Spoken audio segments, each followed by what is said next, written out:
In 2011, I had an idea for a business, so I sketched it on a napkin. My idea was to start a company and hire felons. Why? Because no one else would. So I took a social problem and started a business to solve it. This all came about because of my own personal recovery story, which is not unique. It was filled with guilt and shame and remorse on repeat, and I drank every single day. So on December 13th, 1997, I crashed into rehab. Before that, I had it all. I had been working at a big investment bank as a recruiter in New York, and it all looked great on the outside, but I was totally broken and empty on the inside. In early recovery, my family moved back home to Maine so we could raise kids and I could take care of my ailing father, and all the while I stayed sober and was going to 12-step recovery meetings. And if you're familiar, the 12 steps are a great formula for life. They ask you to give up the substance, clean up your act, and then start giving back. So my giving back was, I was volunteering at the county jail in their pre-release employment dorm.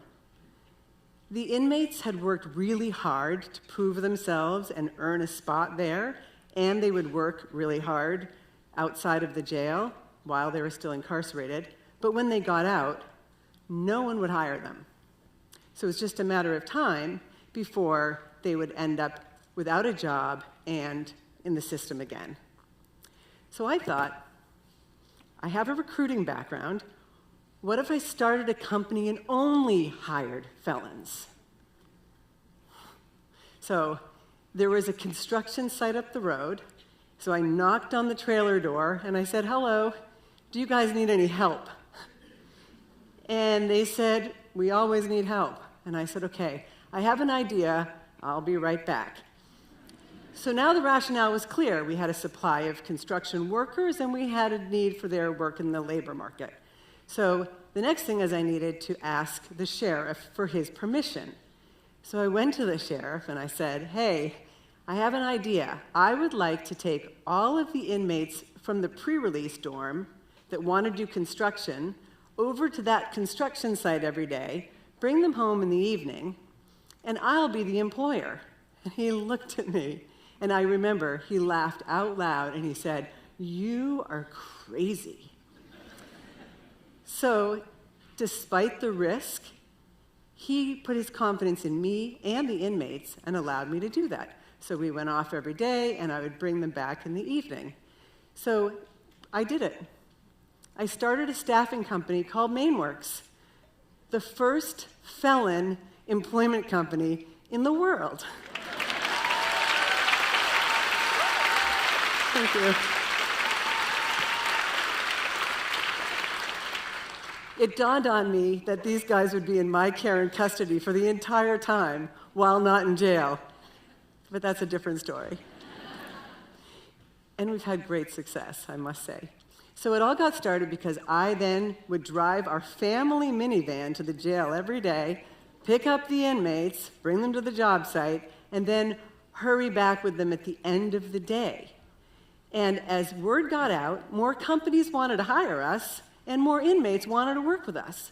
So I needed another driver. So naturally, I recruited my teenage son.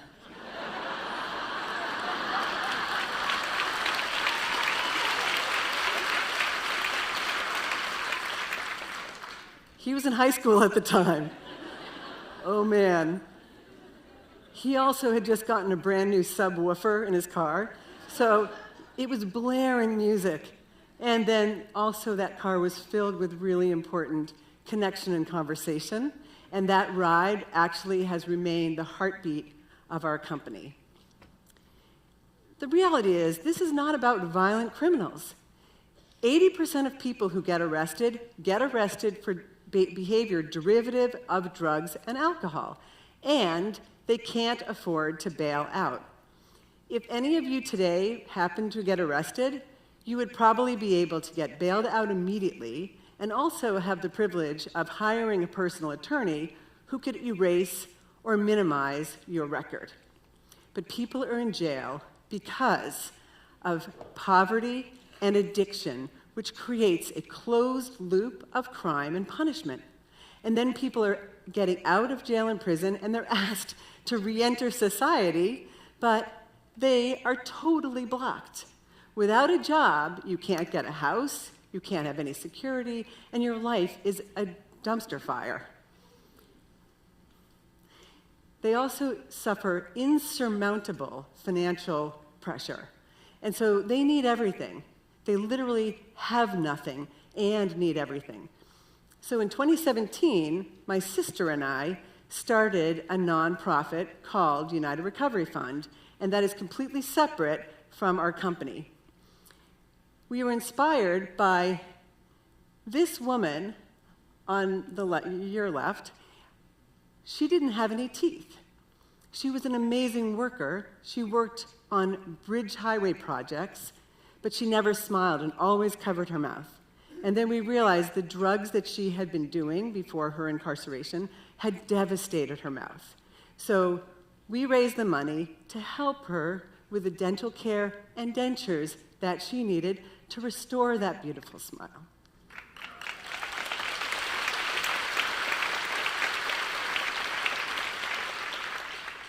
As we grew with the nonprofit, we were able to offer more assistance. Outerwear, boots, coats, gloves, steel-toed work boots, grocery cards, gift cards, rent assistance, and of course, we always continue to offer that ride to work, which is in fact continues to be our largest expense. I'd also like to introduce you to Cecil and Jess. 8 years ago, Cecil went through detox and was living in a sober house, which then referred him to our company. Cecil showed up every day and worked in miserable outside conditions, but he kept coming, and he stuck with it.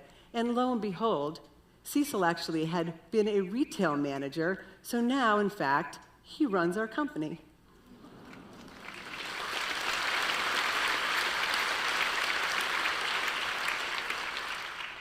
Jess arrived with her own really complicated story of re-entry and recovery, and she had nothing. All she needed was a pair of black pants and black shoes to start a hospitality job, so we were so happy to help her. And then Jess met Cecil, they fell in love and got married, and now these years later, Jess, as a mom, is advocating for children of addicts in the school system. This is the ripple effect and the power of what we do, and we're really proud.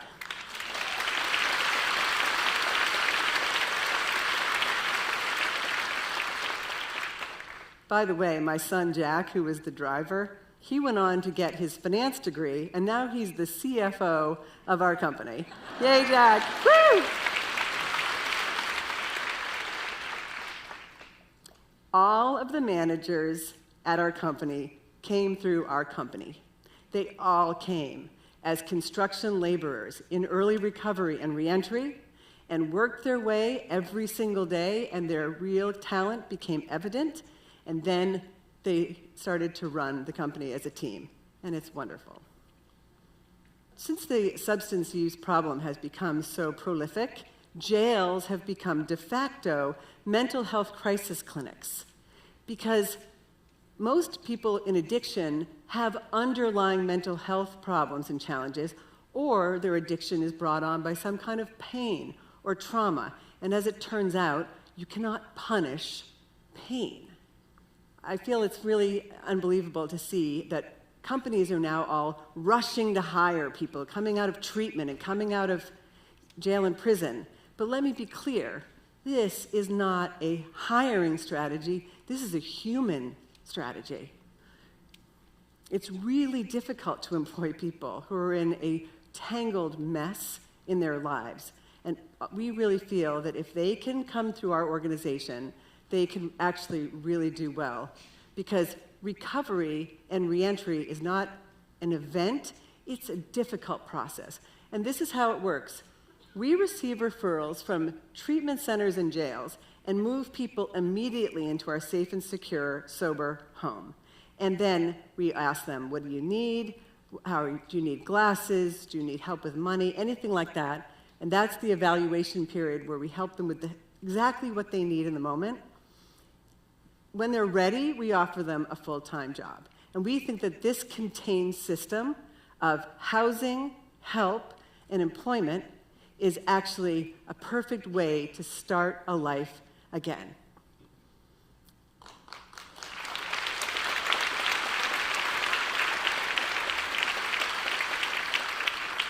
And I can tell you firsthand, addicts are really lonely because we live a double life. We have alienated everybody. We have broken everyone's heart, and we've broken our own hearts hundreds of times. So the most important part of our work is our Friday morning fire circle to engage all of these people in a sense of community and belonging.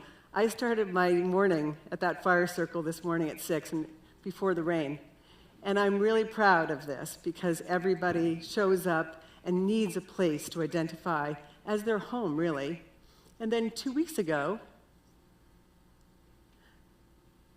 our mayor, Mark Dion, who is in Portland, Maine, he came to our circle, and he was the sheriff back in 2011 who thought this was a crazy idea.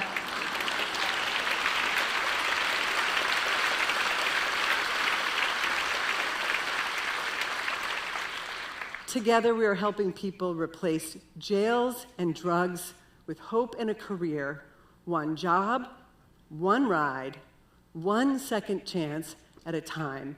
And we're in the business of changing lives, but this business has saved mine. Thank you.